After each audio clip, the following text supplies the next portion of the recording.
Olá, irmãos cristãos eleitos estudiosos da Palavra de Deus, graça a vós seja abundante. Amém. Finalmente nos chegamos à terceira parte desse material sobre a palavra que transforma, Sermão Puritano. A descrição analítica da congregação. Antes de iniciarmos essa terceira e última sessão, peço a colaboração de vocês, queridos. Peço que inscreva-se no canal Teologia Reformada, ative as notificações, deixe seu gostei, compartilhe essa mensagem, e interaja conosco através dos comentários, sugestões, perguntas e curiosidades dentro do contexto reformado. Agradeço sua ajuda, irmãos. Sem mais, agora vamos desenvolver a matéria em questão.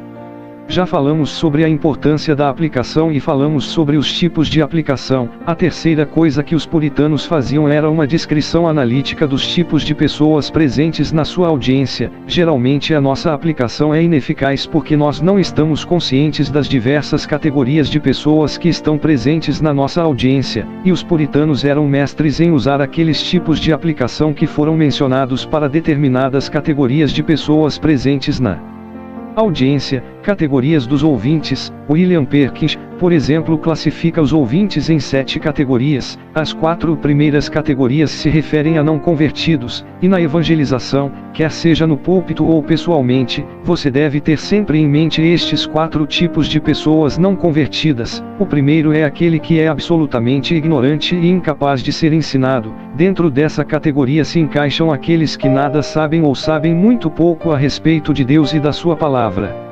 Mas apesar disso ele é orgulhoso e está endurecido no seu pecado. Esta pessoa precisa passar por um período de preparação antes de poder receber a palavra de Deus. Essa preparação se inicia quando o pregador faz com que a lei de Deus venha sobre a sua vida, reprovando alguns dos pecados que possivelmente ele poderá estar cometendo, e então começa a demonstrar que está agora numa posição que já pode ser ensinado. Você começa de uma forma geral a explicar a verdade da Escritura para ele. Se ele continua a demonstrar interesse, você então explica de forma bem clara e detalhada sobre Cristo e o Evangelho. Mas se permanece sem nenhuma vontade de aprender, bata o pó dos pés, não jogue as suas pérolas aos porcos. O segundo tipo de descrente é aquele que é completamente ignorante, que não sabe de nada, mas pode ser instruído. Esta pessoa manifesta um certo quebrantamento. Ela não está conscientemente e propositalmente se rebelando contra Deus, mas não conhece nada do cristianismo bíblico. Ela precisa ser instruída no ABC da Bíblia. Os puritanos acreditavam que o pecador tem que saber quem é Deus, quem é Cristo e o que ele fez. É tolice chegar para uma pessoa, na nossa cultura, e dizer, Deus lhe ama. Ou perguntar, quem é Deus? Ela irá dizer, eu não sei.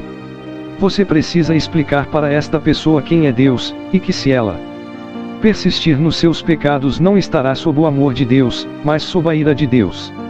Assim, colocamos diante dela as verdades básicas da doutrina bíblica e mostramos o caminho do Evangelho. O terceiro tipo de descrente é aquele que teve algum conhecimento, mas não foi humilhado, quebrantado. Esse é um hipócrita que sabe tanto a respeito da Bíblia, mas o seu coração é altivo diante de Deus. A lei tem de ser trazida e aplicada sobre o coração desta pessoa. É necessário que se aplique a lei de Deus especificamente contra seus pecados para que ele venha a ficar entristecido pelo pecado, e em vez da tristeza geral do mundo ele deve ser levado àquela tristeza que vem de Deus em vista dos seus pecados. O que produz este tipo de sentimento é a lei de Deus quando nós a pregamos especificamente.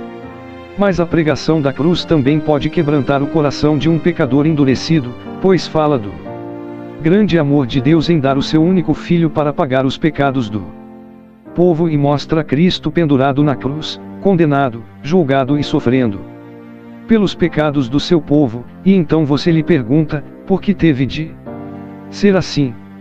Porque Deus destruiria o seu próprio filho por causa do horror do pecado. Uma pessoa pode se quebrantar diante destas verdades. Nós devemos fazer a pessoa consciente da maldição da lei sobre o pecador. Aquele que pecar certamente morrerá. M. Jonathan Edwards era mestre em demonstrar às pessoas as realidades da ira de Deus e da condenação do inferno para que seus corações fossem quebrantados, para que eles pudessem correr e refugiar-se em Cristo. À medida que você percebe que o coração daquele que é endurecido está começando a se quebrantar com profunda tristeza por causa do pecado, Então, você traz para ele a consolação do Evangelho. Isso nos leva ao quarto tipo de ouvinte não convertido, aquele que está quebrantado, o pecador no pó e na cinza. Primeiro, o pregador deve se certificar que ali está uma pessoa que está quebrantada pelo motivo certo, ou seja, tristeza pelo pecado. Aplicar ou oferecer o Evangelho a uma pessoa que não está quebrantada pelo motivo certo e só contribuir para que ela fique ainda mais endurecida.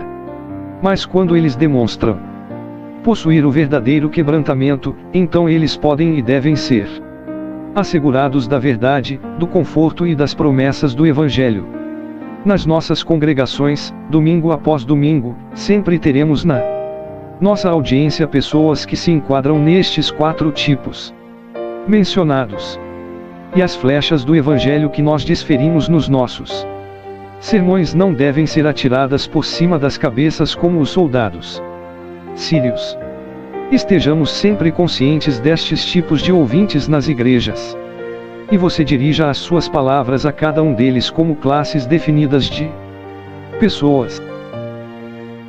O quinto tipo de ouvinte é aquele que crê, é o crente novo, o novo convertido, que precisa ser instruído nas verdades básicas, fundamentais, justificação, santificação, perseverança, a lei de Deus como regra de conduta, e que periodicamente precisa também ser lembrado da ira de Deus contra o pecado, porque em cada um de nós ainda permanece os resíduos do pecado, e é bom meditar sobre o ódio que Deus tem ao pecado, para que possamos fugir dele e procurar o Senhor Jesus para nossa santificação. O sexto tipo de ouvinte é aquele que havia apostatado, decaído. Perkins dizia que a pessoa pode decair não somente na fé, mas também na prática. Aqueles que decaíram nas questões de fé são os que se deixaram envolver por doutrinas erradas, e, então, fazemos aquele tipo de aplicação tipo refutação para corrigir a sua forma errônea de pensar, e um dos efeitos de decair da fé, da doutrina correta, é perder a certeza de salvação. E quando pregamos devemos sempre lembrar que há pessoas no nosso auditório que perderam a certeza. Então lhes dirigimos o conforto do Evangelho, e mencionamos as características daqueles que são verdadeiramente regenerados. A segunda categoria daqueles que decaíram na prática, ou seja, aquelas pessoas que incorreram na quebra de algum mandamento ou estão cometendo algum pecado. Eu hoje em dia não me escandalizo mais quando descubro o que alguém na minha congregação está fazendo. O diabo é um inimigo poderoso e inteligente e ele pode fazer com que o justo caia em pecados hediondos, horríveis.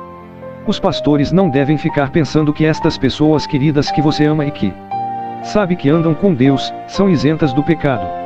Nos meus 27 anos de ministério eu já vi presbíteros caírem em adultério, crianças serem violentadas, pessoas com pecados na área dos negócios, outros envolvidos com pornografia, pecados terríveis. Mesmo um santo homem como Davi pôde cair em pecados terríveis, e devemos no púlpito avisar e exortar estas pessoas e chamá-las ao arrependimento, e a última categoria é a daqueles que Perkins chama de misturados, e João capítulo 2 versos 12 a 14, Filhinhos, eu vos escrevo porque os vossos pecados são perdoados, por causa do seu nome. Pais, eu vos escrevo porque conheceis aquele que existe desde o princípio. Jovens, eu vos escrevo porque tendes vencido o maligno. Filhinhos, eu vos escrevi, porque conheceis o Pai. Pais, eu vos escrevi, porque conheceis aquele que existe desde o princípio. Jovens, eu vos escrevi porque sois fortes, e a palavra de Deus permanece em vós, e tendes vencido o maligno.